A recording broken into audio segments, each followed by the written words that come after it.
So, really, if you've done a good cataract surgery and yet your patients are not very happy, so there are going to be some culprits which have caused this refractive surprise, and that usually is the problem with these patients. There could be patients who had small eyes. They were hyperopes, extreme hyperopes, myopes, large axial lens. They had a dense white or a Brunison cataract where the low SNR was there for biometry, and it was giving you a false reading. And these also cases of post radial keratotomy, PRK or LASIK patients where it's very difficult to really pinpoint what is going to be the IOL power. Any which way, you need to know what actually went wrong. Was it your biometry? Was it the incorrect formula that you use? Was there a problem with the data entry error, or was that not the right IOL that you implanted? And you need to see that whether you've correctly placed it in the bag and it wasn't upside down, which usually is rare though, and or if there is any other retinal or posterior segment anomaly.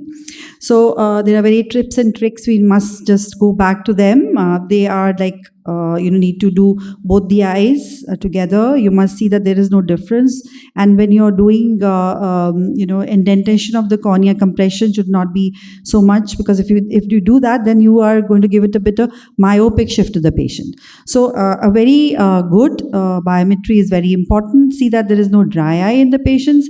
If you feel that there is any dryness, call the patient once again after you've given all the supplements for dryness and all. Always measure both your eyes. Axial length difference between the two eyes should not be more than 0.3 millimeters, and give some, and any two consecutive readings should not be more than 0.2 millimeters. So all these things should be taken well into account. And we need to use the latest formulae, that is the Barrett's formula with universal 2 works for most of the patients. So, and if there is any refractive cases like post-LASIK or not, Barrett's 2K is what has to be used. So, toric calculations to predict cylindrical outcomes, we really need to have a good chair time with your patients. And whenever you're in planning your these lenses, just see that you have double checked your IOL. You know the IOL biometry details.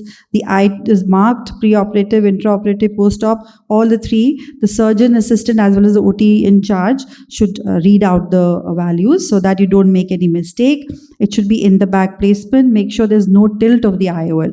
Sometimes it's just whenever we made a bigger capsular rhexis than required, one of the edges of the IOL just has a little bit of a tilt. So just before finishing your case, you must see that you just press your IOL properly, and then as much of a best cover that you can give on the margins, you should do that.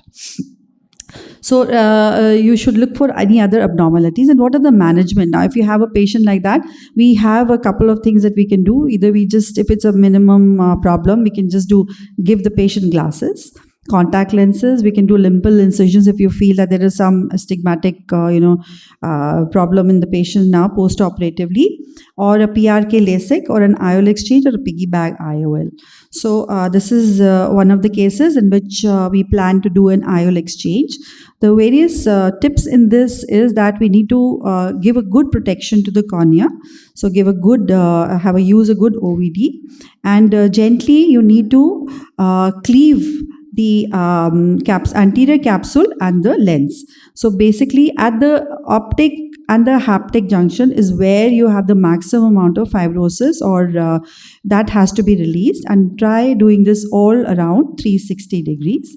Once you've done that, under a good cover of viscoelastic, you need to just see that whether you can nudge the lens around. If you can nudge it, then with viscoelastic underneath the IOL, with a Lester's hook, you can just bring one of the haptics into the anterior chamber very gently. Each procedure has to be done very gently, because as and when you try to pull, you may just pull the bag as well.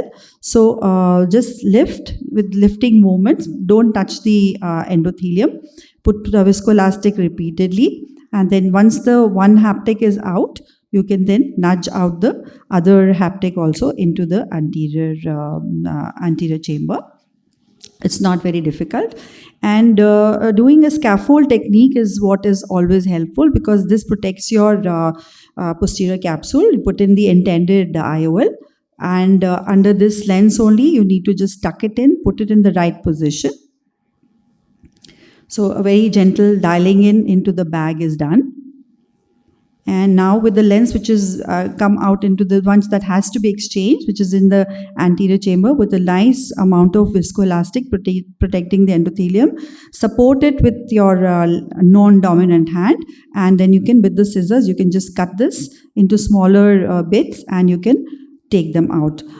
There's another technique also in which you can hold it with in the center and near the optic haptic junction, and you can just twist your hand and you can just rotate the lens over the forceps and you can just take out the lens. But in my hands, I find this much easier to just cut it into smaller bits and take out the lens which has to be exchanged. Now, sometimes it's just the toric IOL which is not aligned properly. So you go back, calculate according to your toric correction, the Barrett's toric corrector, and then what you need to do is you need to remark this the cornea, mark them again, and again with viscoelastic just dissect out all the fibrous material that is causing a roundabout fibrosis around and unable to just move the lens. So then once this is all out and the anterior capsule is free of the fibers and all this fibroelastic part, then you need to just dial the lens back into the attempted direction and axis. And once you've done that, you can just take out the viscoelastic again, and your case is, the patient will be much happier once you redial the IOL. Sometimes it is just one of the haptics is not in the bag, so you need to put in more viscoelastic and redial it so that it goes into the bag, and then the problem which you were having of the refractive surprise is taken care. This is a case in which a piggy bag IOL was required. The patient had about a 3 diopter astigmatism. We got a lens ordered for this, especially. This is a piggy bag lens. This is how you need to. These are very, very thin lenses, easy to implant.